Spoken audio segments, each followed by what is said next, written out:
Assalamualaikum warahmatullahi wabarakatuh. Nama saya Siva Inayah dari Universitas Sultan Ageng Cita Jasa. Baik, di sini saya akan menjelaskan peran saya dalam video ini. Dalam video ini saya berperan sebagai konselor atau guru BK dan konselingnya dengan yang bernama Narida Rizkiana yang berperan sebagai anak SMP yang mengalami permasalahan yaitu menunda pekerjaan. Teknik yang saya gunakan dalam konseling kali ini yaitu merupakan client center. Alasan mengapa saya menggunakan client center yaitu agar konseli lebih nyaman dalam mengambil keputusan apa yang baik untuk dia. Agar si konseli ini juga lebih tahu apa yang sesuai dengan kondisi dia. Agar konseli dapat memilih mana resiko yang bisa konseli itu toleransi. Selain itu, saya juga menggunakan teknik homeroom. Mengapa saya menggunakan teknik homeroom? Yaitu agar konseli lebih nyaman, lebih berasa di rumah, dan lebih leluasa juga dalam bercerita. Sehingga konseli menjadi lebih rileks. Sekian dari penjelasan singkat saya tadi. Untuk mengetahui lebih lanjutnya, silakan terus tonton video ini. Terima kasih. Selamat siang. Ya. Baik, saya perkenalkan diri dulu. Nama saya Siva Inayah. Saya dari Universitas Sultan Ageng Tirta Yasa. Nah, di sini saya mau mencoba untuk konseling Narida untuk tugas saya. Sebelumnya gimana nih? Apa kabarnya? Baik. Oke. Gimana jalan kesininya? Naik apa? Jalan kaki. Oh. Deket banget sih emang ya. Iya. Baik, sebelumnya terima kasih udah mau dikonseling, udah mau mempercayai saya untuk mengkonseling Narida.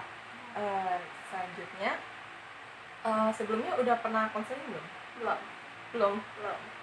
Udah tahu belum konseling itu apa? Tahu. Apa? Coba menurut Narida konseling itu apa? Ya, curhat-curhat gitu. Oke. Benar, memang konseling itu memang bisa jadi sesi curhat sih. Nah, saya jelaskan lebih lanjut lagi. Jadi konseling itu merupakan bantuan dari konselor atau saya pada konseli yaitu Narida. Yaitu untuk agar si konsel ini tahu atau paham apa permasalahannya dan dia bisa menyelesaikan masalahnya itu sendiri. Jadi di sini konselor hanya sebagai mediator saja. Nah, selanjutnya konseling itu ada asas-asas, ada 3 asas. Yang pertama itu ada asas keterbukaan. Jadi konselor itu harus terbuka, jadi nggak ada yang ditutup-tutupin. Terus yang kedua ada asas kesukarelaan, jadi kesini itu tanpa adanya paksaan. Terus yang terakhir itu ada asas kerahasiaan, jadi semua cerita tentang Narida ini tidak akan disebarluaskan, tidak akan bocor. Oke, baik. Sebelumnya kan Narida udah WA nih, WA aku ada masalah ini tentang mengatur waktu. Yaitu Narida suka mengulur-ngulur pekerjaannya. Nah, kalau boleh tahu bisa diceritakan lebih lanjut apa alasannya Narida melakukan itu? Ya, jadi kayak akhir-akhir ini kayak sering banget nunda-nunda pekerjaan, kayak tugas, PR tuh kayak males gitu. Ya, apa yang bikin menunda gitu? Alasannya? Biasanya kalau misalkan situasinya berisik gitu, kayak nggak suka, kayak maunya sepi atau enggak ya main HP. Oh, jadi kalau misalkan suasananya nih kurang mendukung nih, jadi udah ntar aja gitu. Iya gitu. Terus giliran udah suasananya udah ini tapi lagi main HP, jadi makin udahlah ntar aja, masih bisa besok. Iya, gitu. jadi tunda. Nah, terus Narida ini setiap ada tugas ditunda apa cuman beberapa doang yang ditunda? Cuman beberapa, nggak semuanya. Contohnya pelajaran apa ya, tahu sih, tergantung sayanya aja, soalnya random. Oh, jadi berarti itu jadinya semua pelajaran ya? Cuman itu sebenarnya semua pelajaran, tapi ngerjainnya ya sesuai mood aja. Kalau misalkan ya pengen ngerjain saat itu, tapi kalau pengennya entar ya entar gitu kan. Nah,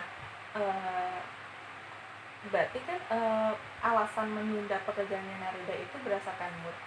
Nah, apa sih yang bikin moodnya tuh turun gitu, selain ya karena suasana tadi atau misalkan karena handphone gitu. Apa emang cuma dua itu aja? Karena pelajaran yang nggak disukai. Contohnya? Contohnya apa ya, nggak tahu. PKN gitu. Jadi kalau misalkan pelajaran yang gak disuka, misalkan PPKN ini, jadi makin males gitu, kayak ntar aja gitu. Ya. Kenapa nggak suka PPKN? Kebanyakan baca.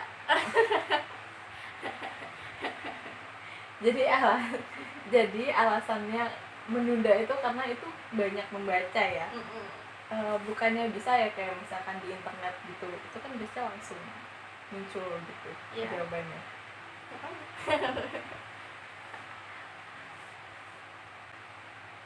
Lalu kalau misalkan ada tugasnya nih, dia tugasnya tuh dalam satu mata pelajaran itu dia tugasnya banyak ya. Otomatis kan itu nyicil dulu kan. Nah itu gimana tuh biar Narida tuh sebenarnya buat naikin mood itu? Biasanya dengerin lagu dulu atau nonton TV atau gambar gitu. Buat naikin moodnya itu? Nonton TV? Dengerin musik. Bukannya kalau misalkan nonton TV itu jadi kayak makin males buat lanjut mengerjakan? Kalau channel TV-nya tidak seru, ya udah masih bisa saya kerjakan. Oke. Jadi cuman kayak pelampiasan doang gitu ya, kayak oh udah nih gitu. Tapi kalau misalnya seru? Nggak tahu. Berarti lanjut nontonnya ya? Iya. Dibandingkan tugasnya sama aja dong jadinya nunda-nunda juga gitu. Dengerin musik.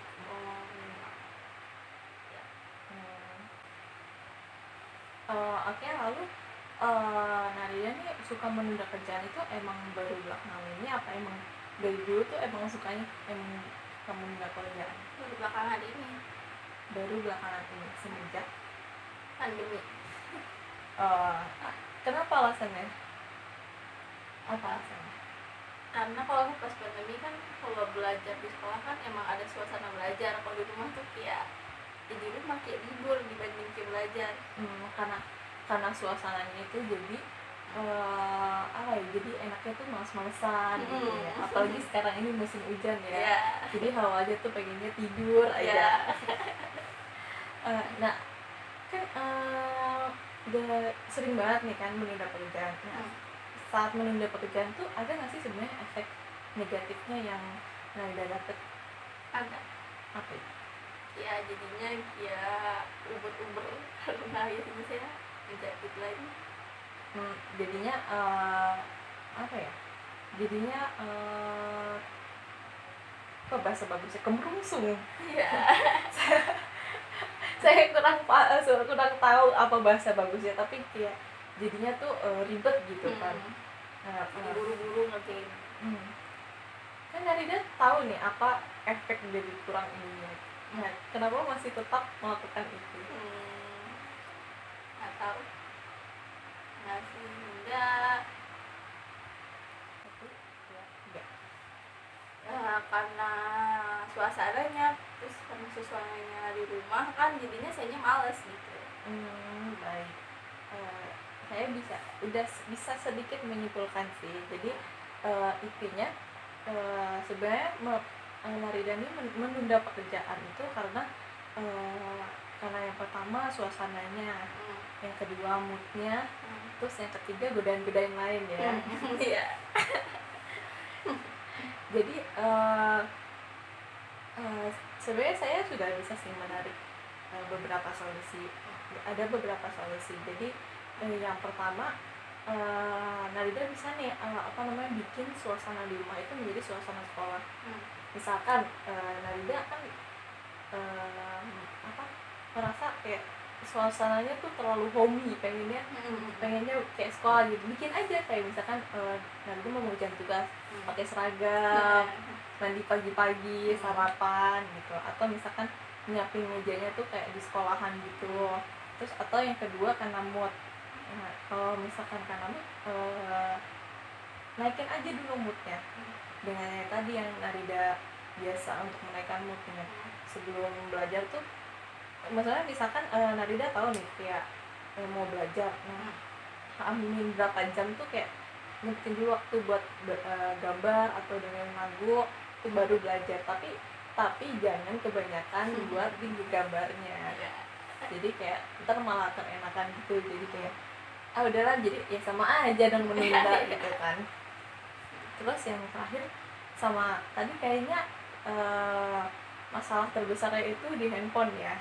Nah kalau bisa itu Narida tuh nanti aja gitu nih handphonenya, jadi mikirnya kayak ntar kalau misalkan udah ngerjain semua kan bisa main handphone sepasnya gitu. Karena kalau misalkan diseling-seling nanti percuma, pasti kalau diseling nanti udah keenakan gitu. Jadinya udah ditaruh mana dulu kayak diumpetin, terus nanti baru belajar atau mengerjakan tugasnya. Dan sebenarnya itu bebas sih Narida di antara memilih ketiga itu yang enak, yang pas buat Narida itu yang mana.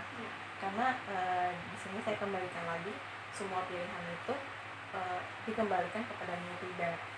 Karena saya di sini cuma memberikan beberapa solusi. Oke, baik, gimana tadi untuk beberapa solusinya? Mungkin kalau tipsnya kan akan saya coba. Dicoba tiga-tiga juga nggak masalah. Baik, terima kasih atas Narida untuk menyempatkan waktunya untuk kesini. Terima kasih untuk mempercayai saya.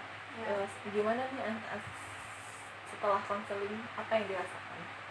Lumayan juga dapat tips nih. Baik, lalu setelah konseling ini mau melakukan apa nih? Nyoba beberapa solusi yang tadi ya. Oke. Baik, terima kasih banyak. Terus saya mau menegaskan kembali bahwa semua rahasia Narida akan tersimpan, tidak akan dibocorkan kecuali kepada pihak yang profesional. Sekian dari konseling kali ini. Assalamualaikum warahmatullahi wabarakatuh. Selamat Selamat siang. Selamat siang.